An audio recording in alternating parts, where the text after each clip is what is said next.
Today I'm going to show you how to make some really beautiful jewelry in bulk using resin. So this is epoxy resin. It's the kind that cures overnight. Mine is part A and B, and you mix those in equal parts. But your resin might be different, so just check your label before you mix it. So I'm making two different ones. In this one, we're doing like a Halloween theme, and in the other cup, we'll do more of just a plain fall theme.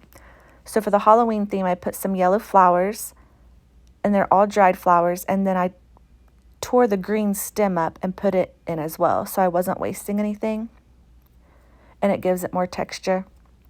And then this is a copper colored foil flake.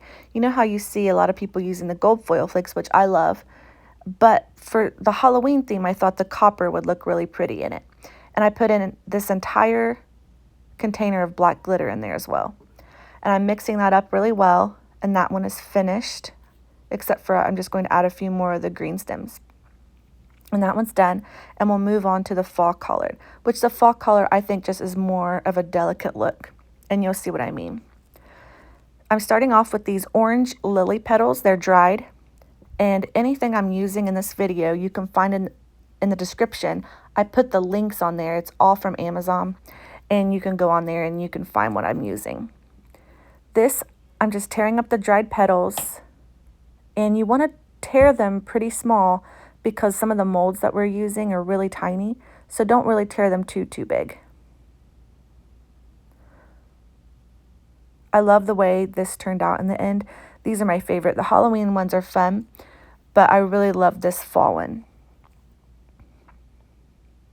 But if you're doing any type of fall market or even just want to give gifts, these will be perfect because you can make a bunch of them at once. I also like to give them as teacher gifts for my kids, which usually anything that I give them is all homemade. I make candles, I make soaps, and I make tons of different jewelry, so I'm able to give them those things as gifts throughout the year. Or if you have any birthdays around fall time. So just add in some other things like this. This is white glitter, so I added some of that to give it some more shine. And mix that in. And that turns out really, really pretty. But I still feel like it was missing something. So I decided to add in some of these. First of all, some of this rose. This is actually one that my husband gave me. And I dried it. It was in a bouquet. And I thought that the cream color would go really well in this. So I went ahead and put that in and mixed it up. And I still feel like it was missing something, so I added some of the green stems, which, you know, if you don't use these, you're just going to end up throwing them away. So in a project like this, where it needs texture, I just think it really adds something to it.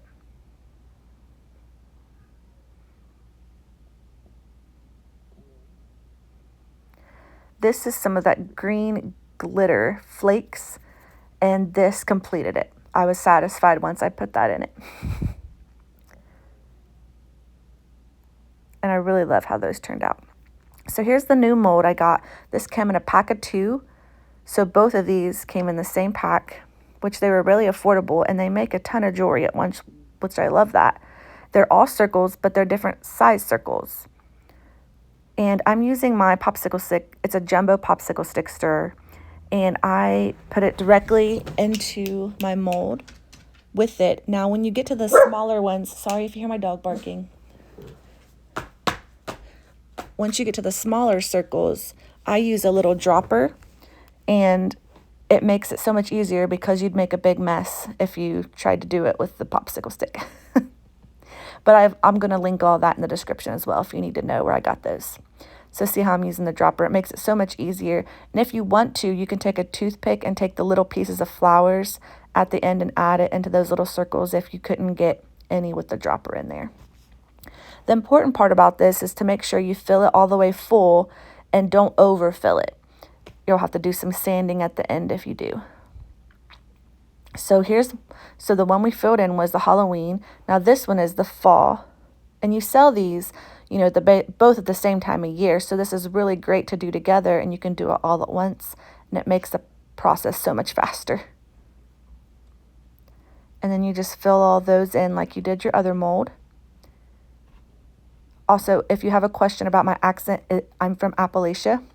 So if I'm saying some of the words strangely, I've had comments on that in the past. That's because I do have a different accent, if you can't tell. And everything that I say, it is there. So just a heads up. So fill all those just like you did your other mold. And this process is a little bit tedious, but you get so much jewelry at once that it's so worth it. Let that cure overnight and then take them out of the mold. See how some of them have a bit of a patterned front and some of them are rounded. So they are slightly different. Some of the thicker ones like this, I actually like to take my hand drill and drill into it right at the top. And then I put a little eye screw in it, and that's how I use it. And to do the eye screw, this is how I do it. I just start it in there, and I actually turn the jewelry piece instead of the screw. I just find that to be so much easier, and hold it with your pliers and see how I'm turning the jewelry piece instead. And then the trick to this is not to turn it too far. So once you have hit it down close enough, stop, or you're going to break off your eye screw into the piece, and that's a sad day. I've done that a few times. So see how this smaller piece is also a bit thicker? So I also used an eye screw on that. Then you just take your jump ring, put it into the eye screw, and for this one, for the larger pieces, I feel like they're too heavy to use as earrings. So I like to make necklaces out of those. I don't like to have a big heavy earring, and I have so many customers that also say they don't want a heavy earring, so I just make these into necklaces. These are so thick that you could fit so many different types of resin fillers in there, and there'd be so many ideas you could make with these.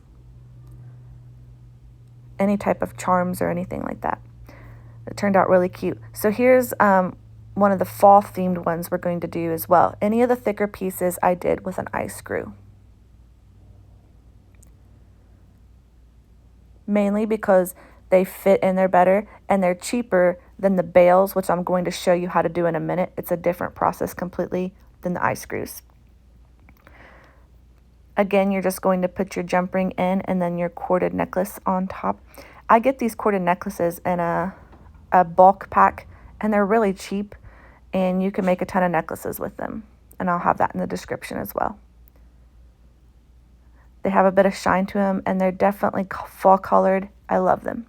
This is how I do the bails. So see how these are flatter? The eye screw wouldn't work well in these. So I take my UV resin and just make a line or whatever it is to match the bell. This was a line because it's a long piece.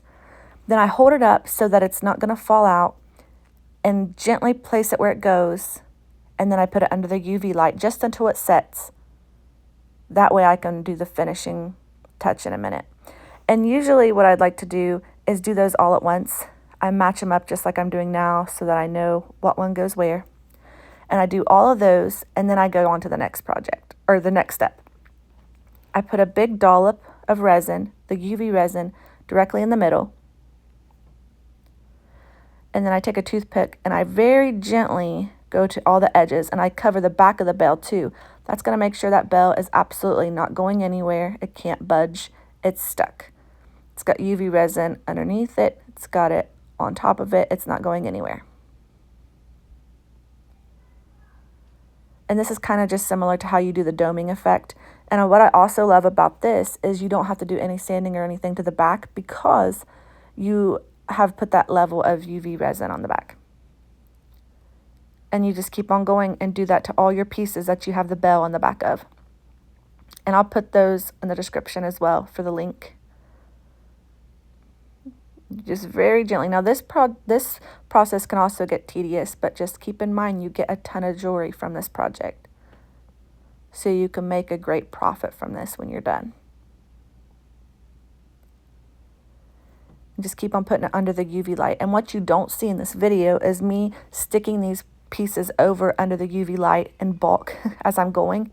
So that UV light's staying on as I'm doing a little project, each one. And then I'm adding it and it's staying under. Each piece will be about 3 minutes total on the back. So this is the studs. I've left them in the container to show you how to do it this way. I've had people tell me different things on how they like to do their studs. Someone recommended this way to me, which it works good, but I still prefer to take them out and do them one by one, just because I just think it's cleaner and it doesn't get anything along the edges. But for this way, you leave them in the mold, you put the UV resin down, then put your back down, and I only do like a row at a time so that you don't have the backs in the wrong place. Make sure they're in the center, then hit them with the UV light just to set them.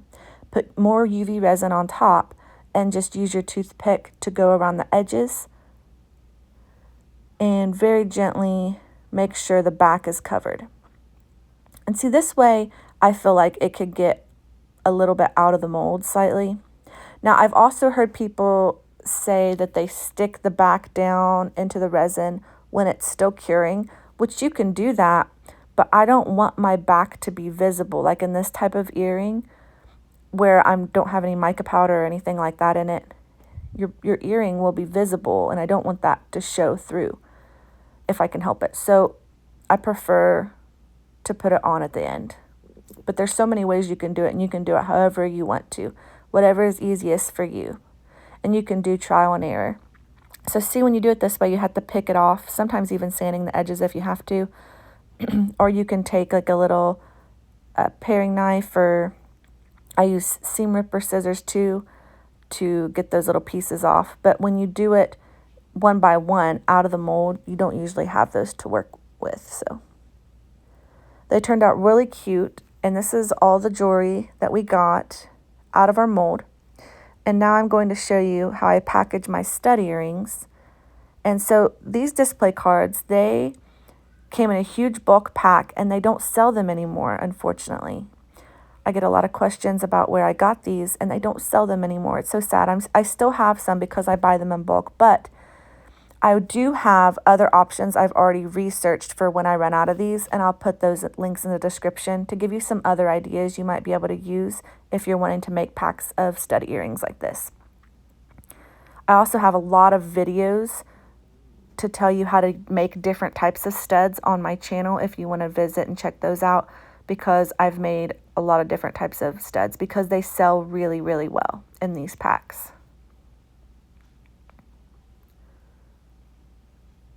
And I'm kind of just mix and matching these if I can. So I have some fall and Halloween theme. Notice how I put the fall on top, the Halloween in the middle, and the fall on the bottom.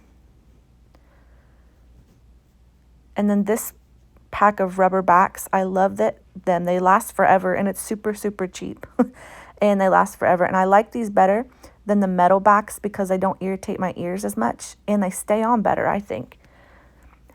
And these packs turn out really cute, and now they're ready to sell.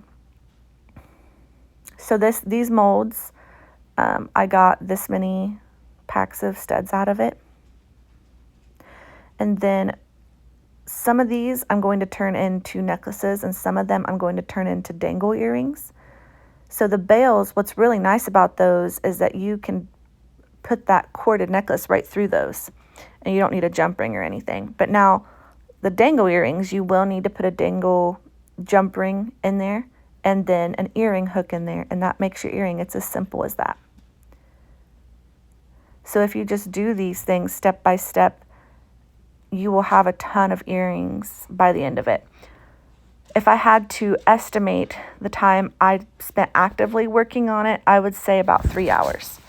But, you had to cure it overnight, so it does take time to cure. But me actively working, mixing the resin, putting it in the molds, and then configuring them all, about 3 hours of work.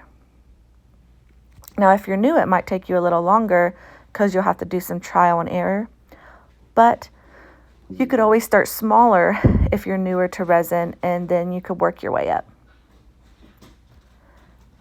So I use these display cards when I am configuring dangle earrings, and I also use the rubber backs on these. And these are perfect for my dangle earrings. And just put your rubber backs on. And I loved how these turned out. I love the fall ones. I kept a pair for myself. Look how pretty they are. This is how much earrings and necklaces I got from this project. I think they turned out really beautiful.